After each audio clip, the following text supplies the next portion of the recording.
It was close to midnight in Asheville, North Carolina, the kind of night when the rain doesn't just fall, it pounds, turning the streets into mirrors of gold and gray. Most of the town slept soundly, unaware that on one quiet porch, a story 11 years in the making was about to surface. A man stirred awake, a father who hadn't truly slept since the night his boy vanished at age 7. For over a decade, he lived with silence, with questions that chewed at him in the dark. And then, 3 deliberate knocks broke through the storm. At the door stood a young man, dripping wet, his hoodie clinging to a frame hardened by years no one could account for. His eyes carried more winters than his age could explain. And then, he spoke 6 words that shattered everything. "I think this used to be mine." The boy who was lost had returned, but where had he been? Who had taken him, and why? Did he come back now? Before we unravel this mystery together, make sure you hit like and subscribe so you don't miss stories that dig deeper than the headlines. And if you know someone who loves real-life mysteries, share this with them. Trust me, they'll thank you later. The storm showed no mercy that night, pouring down in sheets that made the streets glisten like rivers of molten glass. Every crack of thunder seemed to pull the past closer, dragging memories Daniel tried to bury.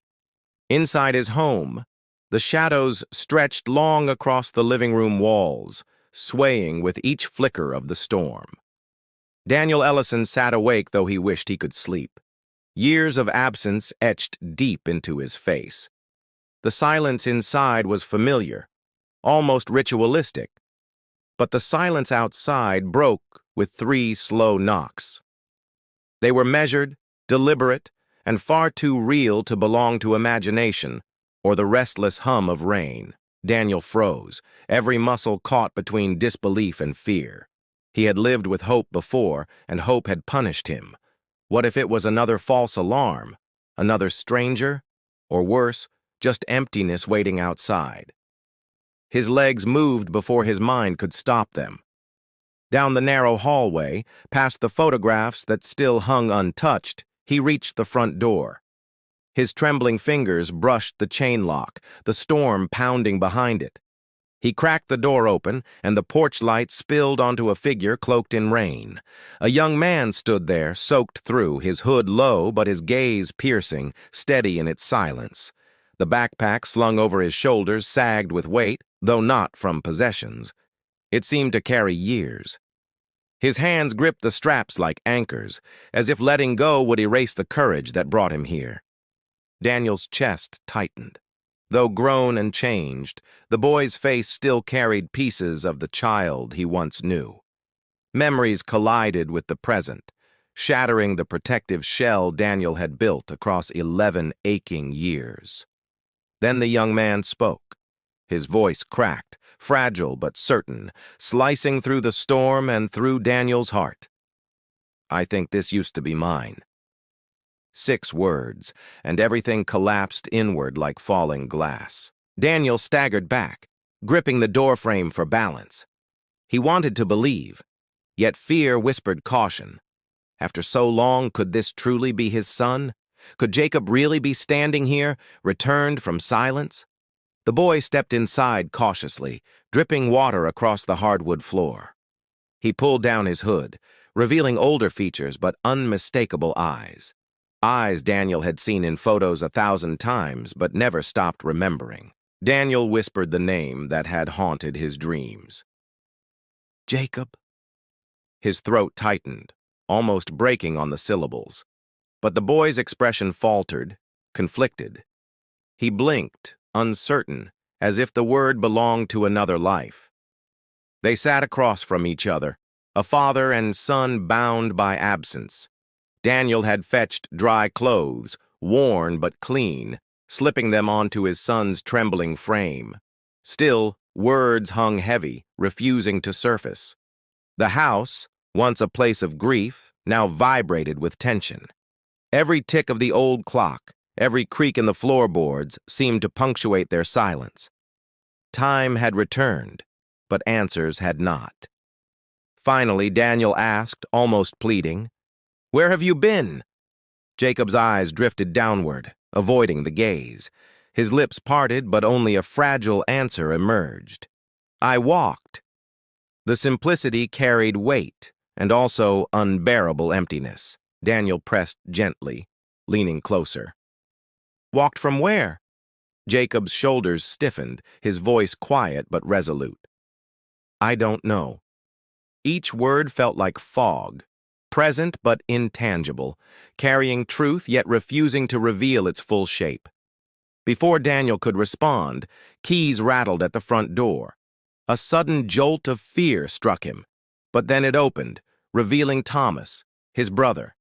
His presence brought warmth and dread, for he too saw the boy. Thomas froze at the threshold, his weathered face drained of color. His eyes locked on the young man, and for a heartbeat the storm itself seemed to hush. "Jacob," he whispered, his voice breaking under the weight of recognition. The boy's gaze flickered, uncertain, then settled. "You built me a treehouse," he murmured. The words struck like lightning, cutting through doubt. Daniel's knees weakened, Thomas's eyes filled, and for the first time in 11 years, hope truly entered the room. Summer in North Carolina has a way of pressing down on everything, the air thick like syrup, the sky heavy with heat. June 22, 2014, began with nothing unusual, just another ordinary day. The Ellison house buzzed quietly with its daily rhythm. Daniel hammered shelves in the garage, his brother Thomas was out running errands, and young Jacob wandered between backyard and treehouse, restless under the heavy sun. Jacob wasn't a loud child, but curious in the quietest of ways. He named spiders on windowsills, gave squirrels personalities, and spent hours staring at clouds as if they carried secret messages for him. His favorite toy was a plastic camera, cheap, colorful, and cracked at the edges. Yet he treated it like treasure, documenting ants on sidewalks, tree bark patterns, and the way sunlight flickered through the blinds. That afternoon, Jacob had asked his father if he could climb to the treehouse. Daniel nodded distractedly, wiping sawdust from his hands, promising he'd check on him after finishing the shelving project in the garage. The treehouse stood at the yard's edge, a crooked little structure with a green flag fluttering lazily above it. Its broken ladder wobbled dangerously, but Jacob treated it like his personal fortress of freedom. Minutes passed. Daniel hammered wood, sweat dripping down his temples. He assumed his boy was safe, lost in another quiet game. But when 20 minutes ticked by, instinct stirred, urging him to check outside. The yard looked still. The treehouse flag waved softly in the wind. Yet the broken ladder hung untouched, the small fort empty. The air suddenly felt heavier, as if silence had replaced sound. Daniel called his son's name, his voice echoing across fences and hedges. No answer. He checked the corners of the yard, the shed, even beneath bushes where Jacob sometimes hid. Nothing. The boy was gone. Panic sharpened quickly. He sprinted through the house, shouting, searching every room, calling again and again. Thomas rushed in minutes later, finding his brother frantic, sweat mixed with fear. "He was just here," Daniel repeated. The search spread across neighbors' yards, into streets, into the woods that bordered the neighborhood. Residents joined, flashlights bobbing in the humid twilight. The once ordinary evening warped into chaos, whispers and shouts carrying desperation. By nightfall, police cars lined the block. Flashing red and blue lights painted the neighborhood. Dogs barked from open yards, and officers questioned every neighbor who might have seen a small boy wandering alone. But there were no witnesses. No one saw a red truck, no stranger lingering, no unusual sound. It was as if the world had simply swallowed Jacob, leaving nothing but emptiness behind. Investigators combed the treehouse for clues. Dust, splinters, an old toy soldier half buried in dirt. Nothing that explained disappearance. The broken ladder swayed in the night air, mocking their questions with creaks and silence. Daniel sat on the porch steps long after midnight, neighbors gone, police still combing streets. His shirt clung with sweat and rain. His hands shook, gripping the railing, whispering his boy's name like a prayer. The sun rose, but answers did not. The search continued for days, then weeks. Posters went up, volunteers scoured creeks, and yet nothing surfaced. Hope turned from fire to embers, then ash as seasons passed. The Ellison home grew quiet, like a place holding its breath. Daniel lived in fragments, half in the present, half chasing shadows of the past. The boy's laughter lingered in memory, but the yard stood empty. No trace of Jacob was ever found. It was as though he had walked through a gate the world itself had closed forever. Until 11 years later, a storm knocked him back onto his father's porch. The first night back inside the Ellison house was thick with silence. Jacob sat wrapped in borrowed clothes, his damp backpack near the doorway, while Daniel and Thomas watched as if afraid he might vanish again. The boy's presence felt both miraculous and unsettling. He was here, flesh and bone, yet his eyes carried weight beyond his years, filled with shadows that didn't belong to an 18-year-old. Daniel's relief wrestled with uncertainty. He wanted to believe his son had returned whole, yet every detail, Jacob's hesitation, his guarded posture, whispered something unspoken. Was this truly reunion, or only the beginning of another mystery? The living room, once filled with noise and laughter, now felt foreign. Picture frames lined the walls, childhood photos, birthday smiles, frozen moments of innocence. Jacob glanced at them, but his expression remained distant, unreadable. Thomas finally broke the silence. "Do you know me?" His voice was cautious, fragile. Jacob blinked slowly, eyes narrowing with faint recognition. Then he murmured, "You built me a tree house." His words soft yet sharp as lightning. Daniel's chest tightened. That memory was theirs alone, something strangers couldn't know. Yet even with that confirmation, Jacob seemed fragile, like a puzzle missing too many pieces. He sat hunched, fingers tracing seams of borrowed fabric. When asked where he had been, Jacob offered fragments that felt like smoke. A truck. A man's voice. Curtains always closed. His answers stumbled, as though the truth lived inside him but refused to surface. He avoided mirrors, turning his face away from glass. Daniel noticed this immediately, a small habit that spoke volumes. It was as if Jacob feared his own reflection might betray secrets he couldn't contain. At dinner, Jacob pushed food around his plate, barely eating. The clink of utensils echoed uncomfortably. Daniel forced a smile, offering encouragement, but Jacob only nodded faintly, eyes fixed on something far beyond the kitchen walls. Later, Thomas tried easing tension with humor, recalling childhood adventures. Jacob listened but gave little response. His silence wasn't just quiet. It was heavy, purposeful, as though words themselves had been trained out of him. That night, Daniel offered Jacob his old bedroom. The boy shook his head firmly, refusing. Instead, he curled on the couch, eyes open long past midnight, as though sleep itself was an unfamiliar, unsafe place. The following morning, sunlight streamed through blinds, highlighting dust motes drifting in silence. Jacob sat at the table, stirring cereal endlessly, watching the spoons spin. His stillness unnerved Daniel, who longed for even a single laugh. Conversation stayed shallow. "Are you comfortable?" "Yes." "Do you need anything?"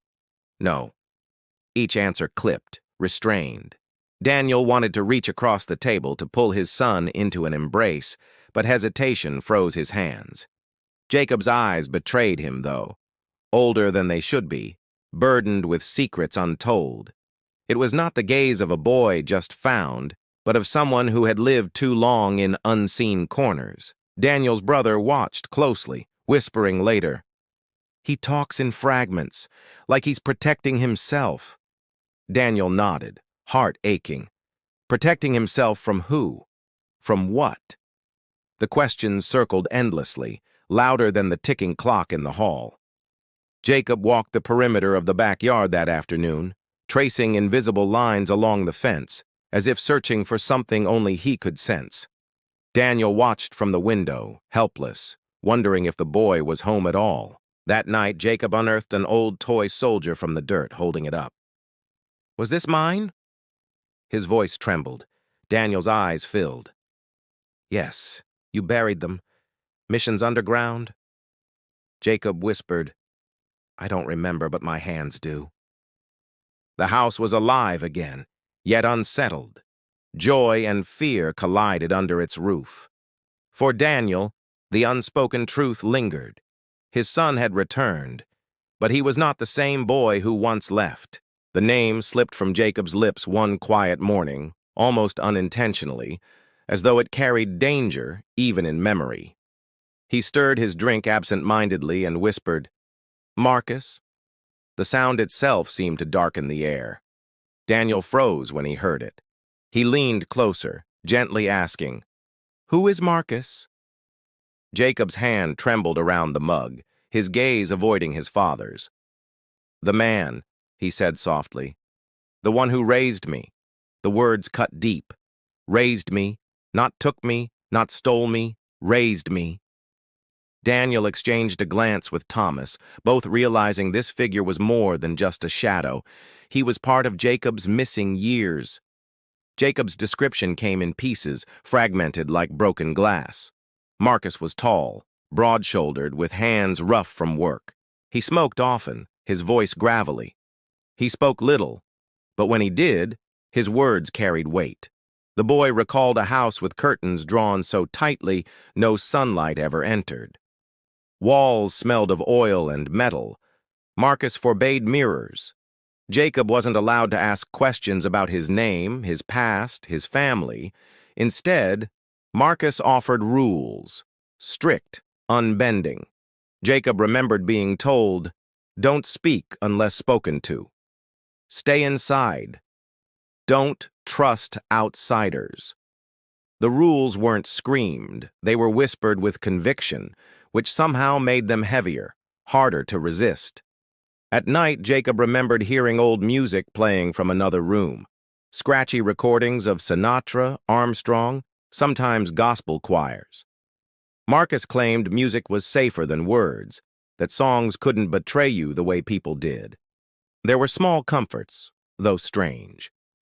A chipped blue mug Marcus always used, a red truck that rattled loudly, a habit of whittling figures from wood. Jacob described them not with hatred but uneasy familiarity.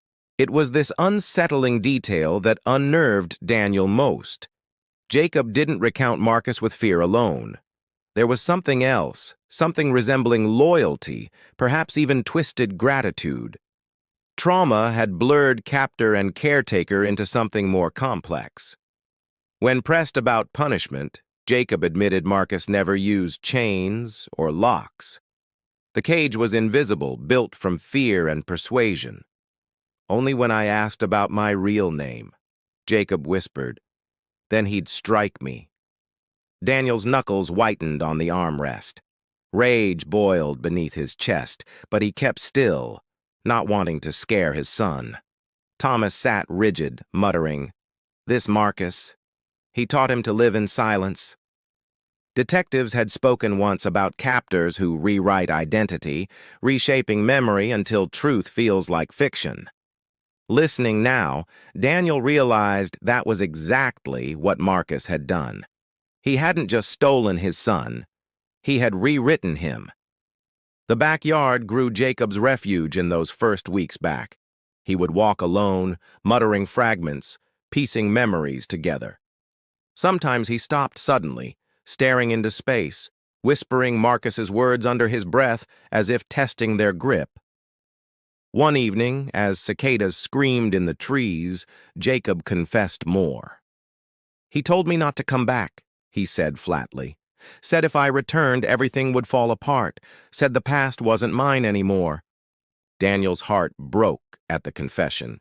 He wanted to shout, to promise that Marcus had lied, but Jacob's face carried doubt. Lies told long enough begin to sound like truths. Undoing them would not be easy. Thomas suggested they treat Marcus as an enemy to hunt, but Daniel hesitated.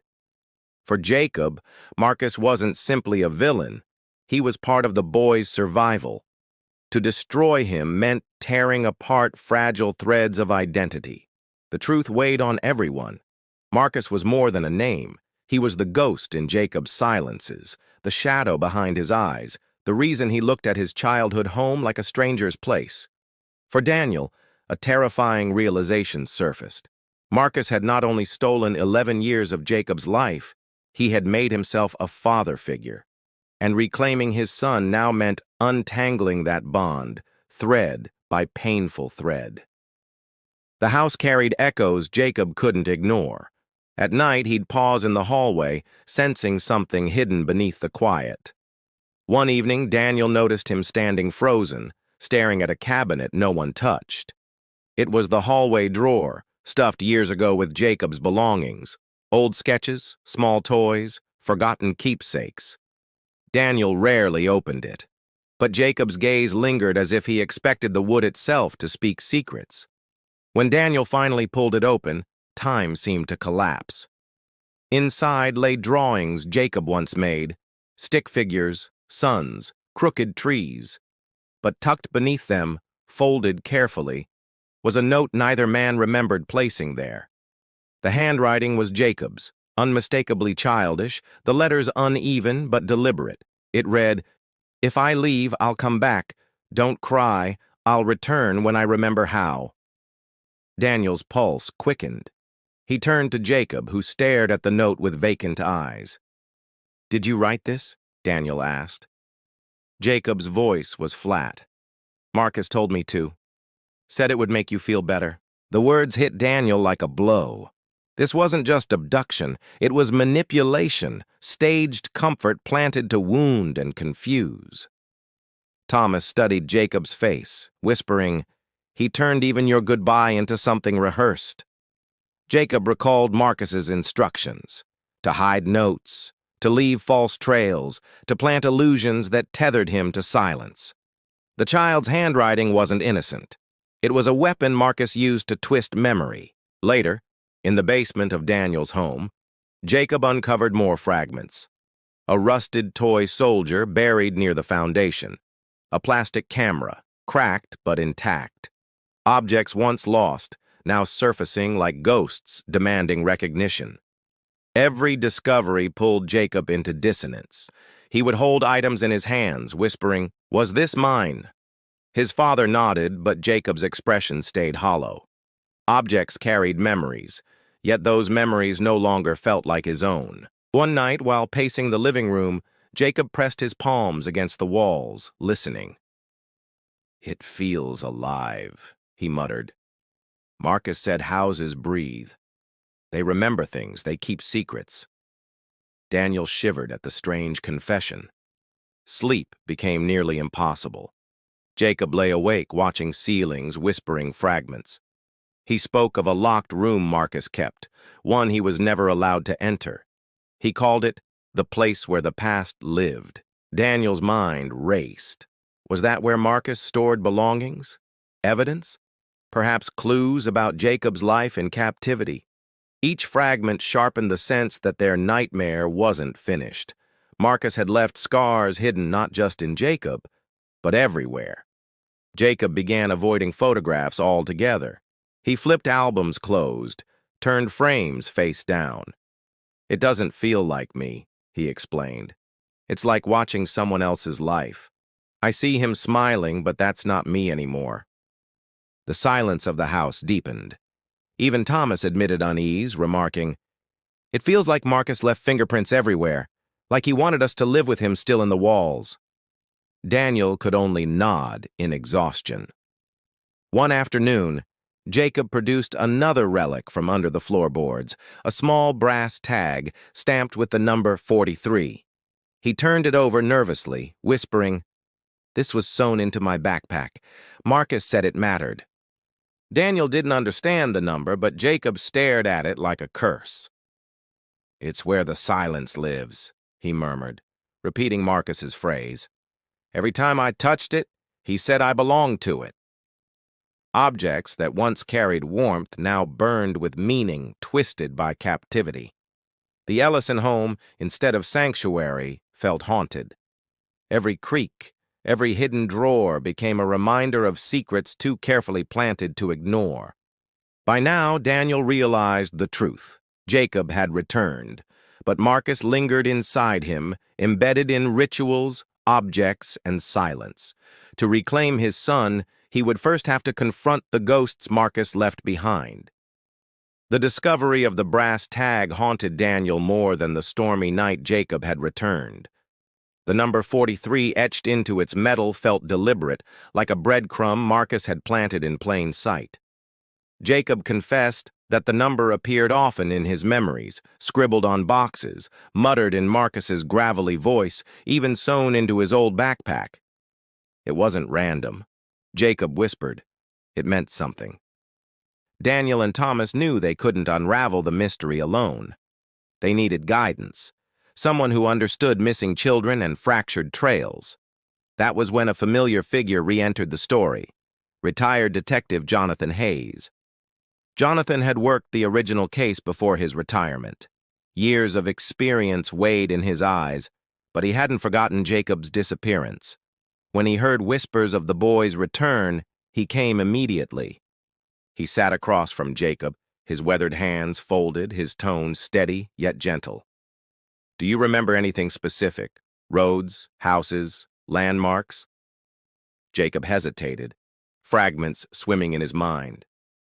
A bend in the road, a flamingo, smoke. Jonathan nodded, scribbling notes in his battered notebook. Memory doesn't always arrive whole, he explained. Sometimes it comes in shards. Even fragments matter. Jacob's eyes flickered with recognition, though fear shadowed his face. That afternoon, they drove through winding mountain roads, Jonathan in the back, Daniel at the wheel, Jacob silent in the passenger seat. Each curve of the road felt heavy with possibility, dread, and memory. When they passed a familiar bend, Jacob's posture stiffened. Here, he whispered. We always turned right here. Daniel slowed, following his son's directions. The road narrowed, lined with overgrown trees, silence pressing thicker with every mile. They passed burned-out cabins, collapsed sheds, remnants of lives abandoned. Then, half hidden by foliage, appeared a two-story house with windows blacked out. The siding was faded, the yard overrun, yet Jacob froze. This is it. The air itself seemed heavier. Daniel parked, his chest pounding, while Jacob stared at the structure with quiet horror. That window, Jacob whispered, pointing. That was my room. His voice trembled like he had stepped back in time. Jonathan insisted they proceed cautiously. They circled to a broken side window and climbed inside. The air smelled of mildew, rot, and something metallic. Dust blanketed everything like snow from a forgotten war. Jacob led them through creaking floors to a small locked door. Jonathan picked it with surprising ease. A staircase descended into darkness, the scent of copper growing stronger. Daniel's stomach turned, but Jacob whispered, "Down there." In the basement, rows of boxes lined the walls. Each was labeled meticulously. J Year 1, J Year 2, J Year 3. Inside were drawings, notes, recordings. Marcus had archived Jacob's stolen life as if curating a collection. Jonathan lifted a recorder from one box and pressed play. A crackling voice filled the room. Marcus. He asks about the tree. I tell him it's a dream. He remembers more than he admits. Daniel staggered back, the words burning into his chest. This wasn't simply captivity. It was calculated erasure. Marcus hadn't just hidden Jacob. He had documented him, as if proving ownership of years never meant to be his. Among the boxes lay another marked, Return. Inside, a map of Asheville, lists of dates, and a set of keys. Jacob's face went pale. He planned it, he whispered. He planned to bring me back. The revelation twisted Daniel's stomach. Marcus hadn't been careless. He had been orchestrating. Why? What purpose did return serve? The basement felt less like evidence and more like a stage, set for a performance they didn't yet understand. Then footsteps echoed above them. Heavy, deliberate. Jonathan killed the recorder, signaling silence. They froze in the dark basement, listening as the floorboards creaked above. Daniel's pulse hammered. Jacob's whisper broke the silence. It's him. The basement discovery had cracked open something deeper than fear. Boxes of drawings, lists of dates, and Marcus's chilling voice proved Jacob's stolen years weren't random. They were curated, cataloged, as if each moment belonged to someone else. Back in Asheville, Daniel sat at the kitchen table, staring at the map from the return box. Each circle drawn in red ink marked not just places, but possible intentions. Marcus had been planning something deliberate. Jacob, meanwhile, grew restless. His nights were filled with fragments, Marcus's words replayed, memories he couldn't silence. He said the past was a lie, Jacob muttered, that my family wanted me gone. Daniel's heart broke hearing those words. He wanted to deny it instantly, but Jacob's doubt was visible. Lies told long enough can root themselves deep, twisting into truths. Undoing them was harder than bearing silence. Jonathan Hayes returned with another folder, his eyes grim. Inside were reports linking Marcus to earlier welfare checks under a different alias. Neighbors had described unusual behavior, but nothing was pursued. He was already on record, Jonathan muttered. The thought poisoned Daniel's mind. Marcus hadn't been invisible. Authorities brushed past him. If someone had acted then, Jacob's childhood might have remained whole. Rage mixed with grief, but he kept silent for his son's sake. Jacob unearthed more memories reluctantly. He remembered Marcus saying, "Your father wanted quiet. He let me take you."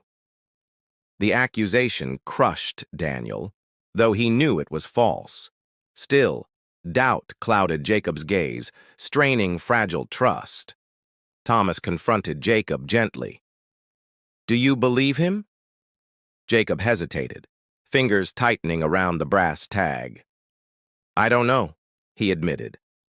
"Sometimes his voice feels more real than my own memories." The room fell into heavy silence. One evening, Jacob asked Daniel directly, "Did you give me away?" The question gutted him. He fought back tears, shaking his head violently. "Never. I searched every day. I never stopped." Jacob's eyes stayed conflicted. Jonathan warned Daniel that betrayal didn't need to be real to wound. It only needed to be believed. "Marcus planted that seed," Jonathan explained. "The boy isn't doubting you.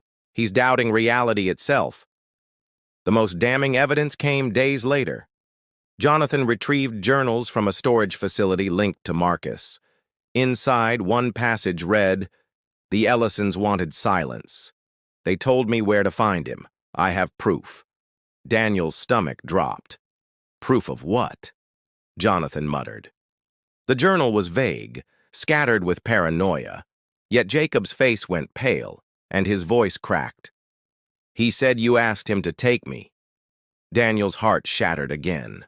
The line between truth and manipulation blurred further. Jacob began walking alone at night, haunted by the question of who betrayed him. Was Marcus lying entirely, or had someone in his family broken? One night, Jacob didn't return home.